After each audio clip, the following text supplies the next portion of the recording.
Hi అండి, ఈరోజు మన వీడియోలో చామదుంపతో ఈ విధంగా ట్రై చేయండి. చాలా సింపుల్గా అయిపోతుంది. టేస్ట్ అయితే అద్భుతంగా ఉంటుందండి.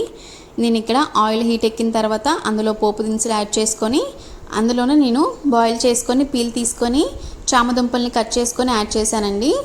ఇప్పుడు ఇందులో కొంచెం పసుపు యాడ్ చేసుకుంటున్నాను. కొంచెం టేస్ట్కి సరిపడా సాల్ట్ని కూడా యాడ్ చేసుకున్నాను. ఇప్పుడు అన్నీ మిక్స్ చేసుకున్న తర్వాత ఈ విధంగా కొంచెం కారాన్ని కూడా యాడ్ చేసుకుందాం. కారం మీకు స్పైసీకి తగ్గట్టు యాడ్ చేసుకోండి. ఈ విధంగా కారం కూడా యాడ్ చేసుకున్న తర్వాత ఒకసారి మంచిగా అన్నీ మిక్స్ చేసుకుందాం. చూసారా, ఈ విధంగా అన్నీ మిక్స్ చేసుకున్న తర్వాత మీ దగ్గర కొత్తిమీర ఉంటే అది కూడా యాడ్ చేసుకోండి, టేస్ట్ బాగుంటుంది. ఇక్కడ నేను కొంచెం కొత్తిమీరని కూడా యాడ్ చేస్తున్నాను.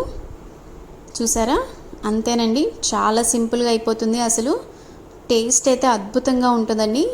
ఇది పప్పులో కానీ పచ్చళ్ళలో కానీ సాంబార్లో కానీ ఈ ఫ్రై చేసుకొని తింటే చాలా బాగుంటుందండి. మీరు కూడా ఇది ఒకసారి ట్రై చేసి చూడండి.